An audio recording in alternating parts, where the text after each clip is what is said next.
Hello everyone, welcome back to Old Dad's Bottling Mess. Today's video, I'm showing you how I make my ratchet straps.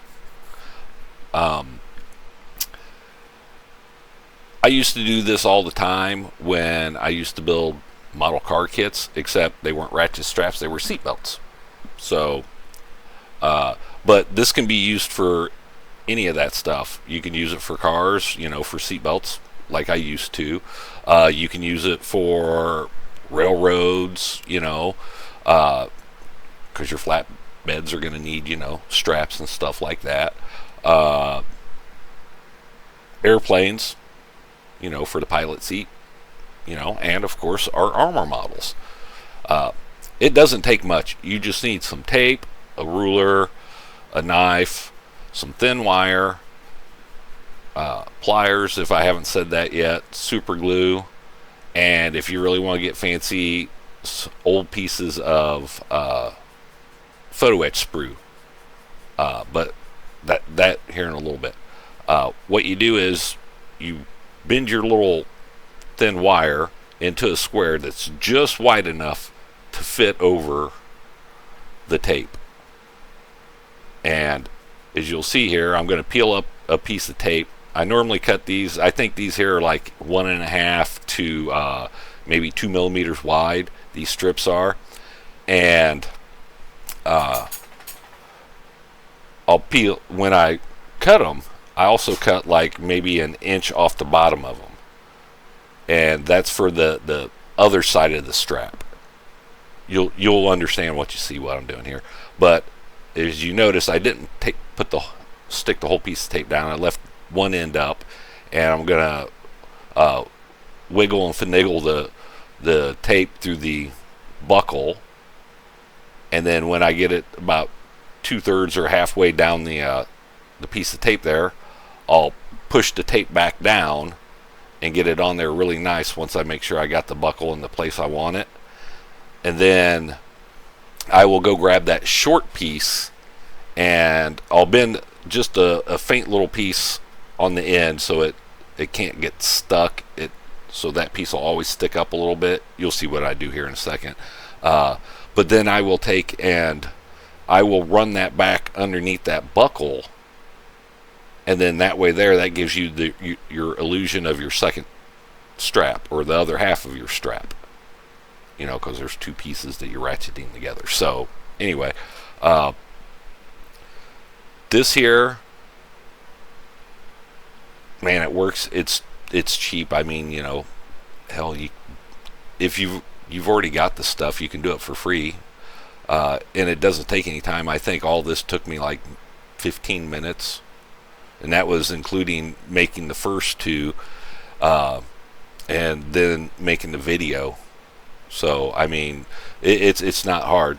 But once I get the second piece down, I'll push it down really good there, and then I'll take a piece of, or not a piece, but I'll take some super glue, and I'll dab it on the buckle and the strap where I just taped it on there. That way there it doesn't come off. Well, if I can grab a hold of that.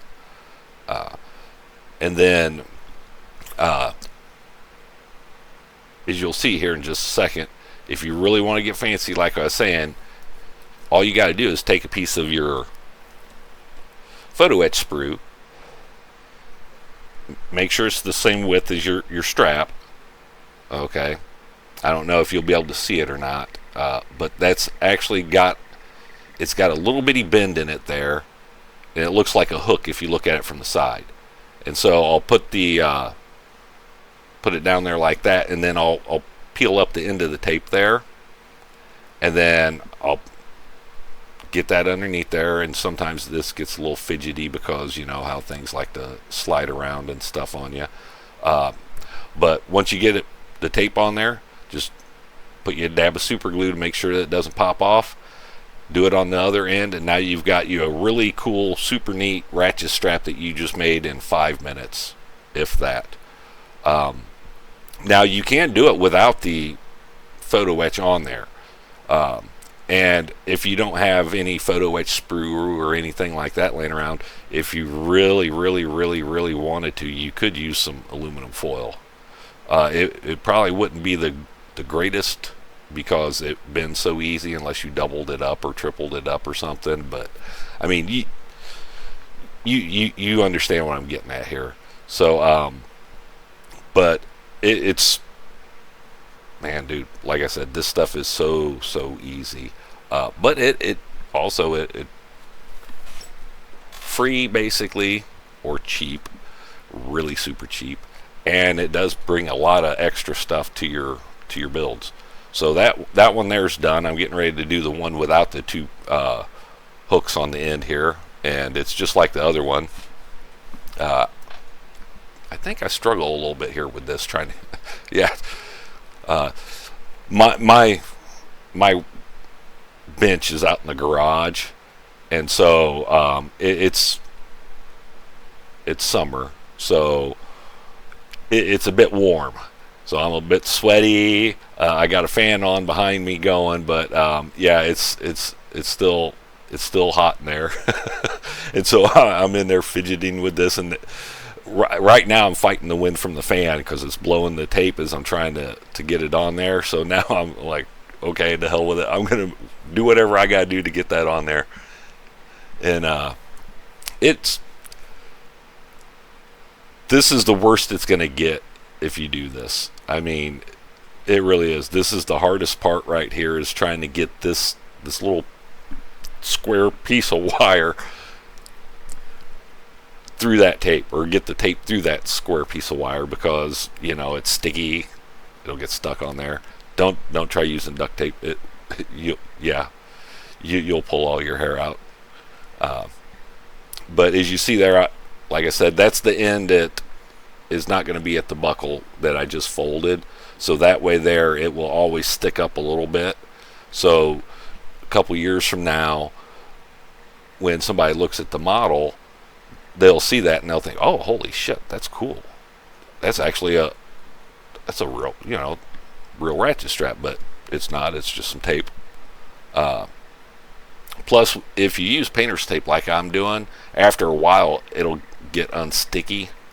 So that piece will actually roll up some anyway.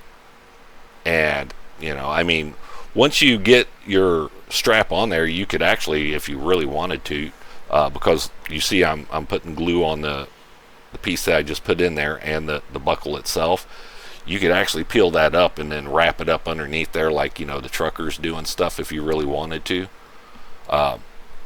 Here's a piece of photoetch sprue that I'm going to wiggle and finagle.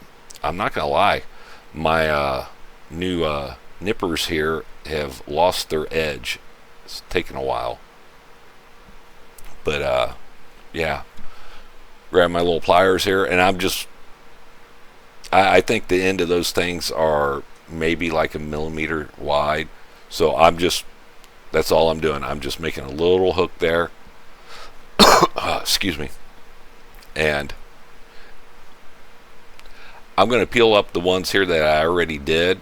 And like I said, this was right before I did the other two. All I did was I stopped long enough to hit record and was like, okay, cool. And then started on it. So that's had 8 minutes to dry. But as you can see, you can pick it up, move it around, do all that stuff with it. Well, if it would get into focus here. But it's a cool little trick. So if you don't know it, you want to try something, ain't going to take you but 10-15 minutes to give it a shot and see if you like it or not. But with that, as always, guys, thank you for watching my videos. And if you like this sort of stuff, don't be afraid. Drop a like and a comment down below. This lets YouTube know you like watching these videos. Helps me out, makes me want to buy more stuff, which I do all the time anyway, but hey, sounds good, right? We do have a Discord, so if you guys think about it, there's a link in the description down below. Join up. We've got several members in here now. There's areas for you guys to post pictures of your builds, just hang out and chat. I post pictures of stuff that I do. So yeah, it's free, just like subscribing. So until the next video, guys, I will see you later. Bye-bye.